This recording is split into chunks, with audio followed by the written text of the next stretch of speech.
I've been wanting to make this video for a very long time. In fact, I was still living in my old apartment when I first had the idea for this video, which is, can you lose weight by walking? But my old apartment was in downtown Concord, and I thought it would be weird to... Sorry. Whiny dog. I thought it would be weird to be walking around vlogging like this in downtown Concord.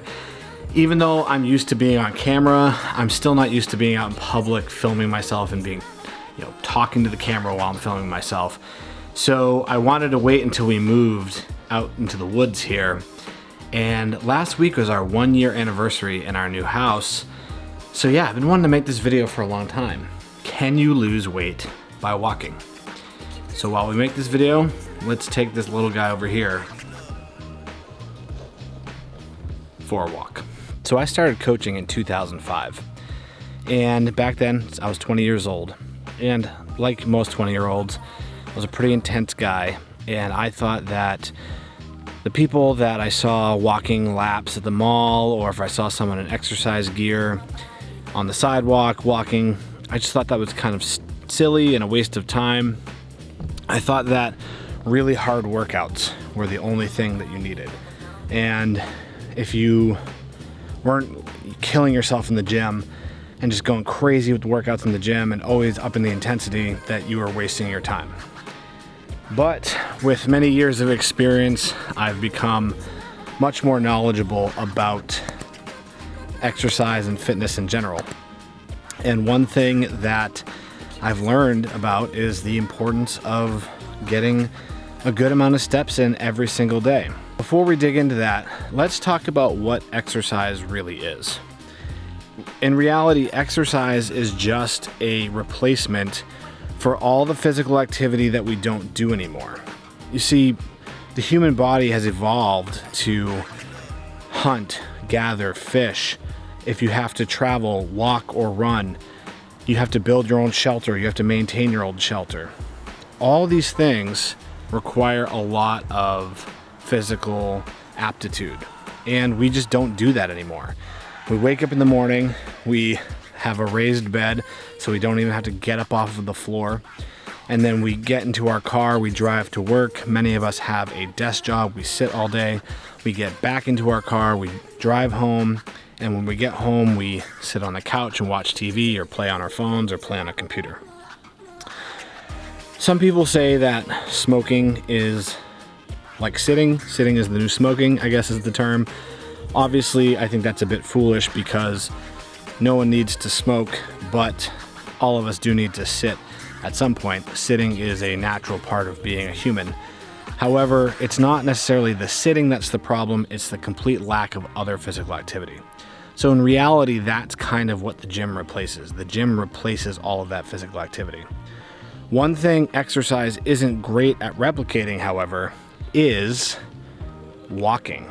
And the reason for that is because walking is something that takes up a small amount of energy slowly throughout a whole day. And one of the problems with going to the gym and doing these really intense workouts is it can make you really tired and move less throughout the day. You see, your body always wants to maintain homeostasis. In other words, if your body has this huge caloric burn during a really intense workout, your body will naturally trick you into being a little bit lazier the rest of the day. You'll move less, you'll fidget less, you'll maybe even blink slower, things like that. And all of that adds up to help you save calories, because your body actually wants to save calories in the form of body fat, because that's backup fuel reserves in the case of famine or a low food availability environment. That's why it's kind of foolish to chase a calorie burn during your workout, because there's really only a certain amount of calories the human body can burn in an hour's time anyway.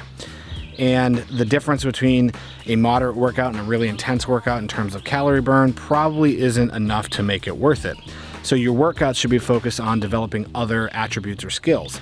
Getting better at a particular movement, focusing on getting stronger, improving your agility or mobility, don't just chase calories, especially because it's really difficult to accurately track how many calories you're burning in a workout.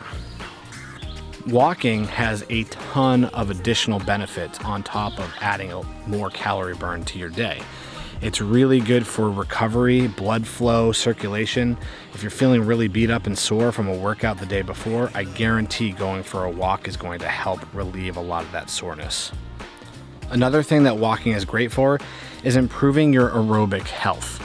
Now, without getting too deep into the different energy systems of the body, basically your aerobic system doesn't need a ton of intensity to see an improvement. So going for walks every day, 10,000 steps a day, can help improve your aerobic fitness. And one more thing that it's really good for is mental health.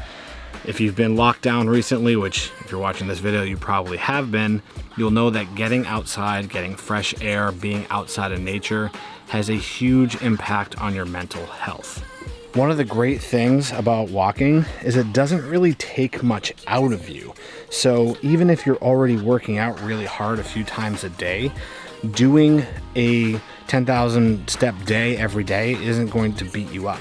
Your body has a finite amount of resources and energy for recovery, and walking really isn't going to cut into that. So now let's talk about how to walk. And that might seem a little silly, like everyone knows how to walk, right? But there's a couple things that you want to keep in mind if you're aiming to get in regular walks. And that is, number one, you don't have to do all of your 10,000 steps at once, or even a lot of them at once. You can break it up throughout the day, and that's really what it's all about. It's about doing a little bit of consistent activity every single day to guarantee a certain amount of energy output. If you work a desk job, try to get up every hour or every 2 hours, do a lap around your office, or go to the bathroom and come back. Or go for a walk on your lunch break. Do a short walk after breakfast and after dinner. If you're going to the store, park far away from the store entrance. I used to think that was a silly tip, but honestly, that can add 500 to 1,000 steps alone just parking at the opposite end of the parking lot from the entrance to whatever store you're going to. Make sure you have very comfortable and well-fitting footwear. Nothing is going to destroy your feet and possibly cause other problems like wearing shoes that aren't good for walking or don't fit you properly, because that repetition is going to cause a lot of problems. Another tip is to not count any steps you accrue during a workout towards your 10,000 for the day. That means if you go to the gym and lift weights, or you go for a run, any steps you gain during that time should not count towards your 10,000 a day. It should be 10,000 steps a day, period, and then exercise is activity on top of that. So we still haven't answered the question, is walking a good way to lose weight? Well, like most things in fitness, the answer is it depends. As we talked about before, your body wants to maintain homeostasis. And if you are used to just sitting on the couch all day and you're not doing any physical activity whatsoever, then adding in walking, particularly 10,000 steps a day, probably will have a good impact on your weight loss initially. But eventually your body's going to adjust to that, and that is not going to be enough. And if you already have a very active lifestyle and you have a physical job, then walking 10,000 steps a day in addition might make a small impact, but it might not have as big of an impact as someone you might know who simply started a walking routine and lost a significant amount of weight. That doesn't mean that you shouldn't do it. It just means that you're probably not going to see as big of a weight loss impact as you would if you were coming straight off the couch. And going back to that homeostasis statement initially, your body is going to make you more hungry when you add in additional physical output. So if you start this 10,000 step a day habit and you're not tracking your food, you might subconsciously begin eating more calories, which will offset any weight loss benefit you could have gained from the walking. That's why at minimum, having a rough idea of how many calories you eat a day is a good idea regardless of your goals and regardless of what your current routines already are. My last tip for you is if you're going to use something like a Fitbit to track your steps, that's a great idea. Just make sure it's not syncing with your food tracker like MyFitnessPal, because a lot of times the food tracker will give you more calories to eat because it says, oh, you already walked 10,000 steps, you burned extra calories. Here, have some extra calories to eat. And that's going to throw you off. And if you're having a really hard time finding a reason to get outside, you can always get a dog.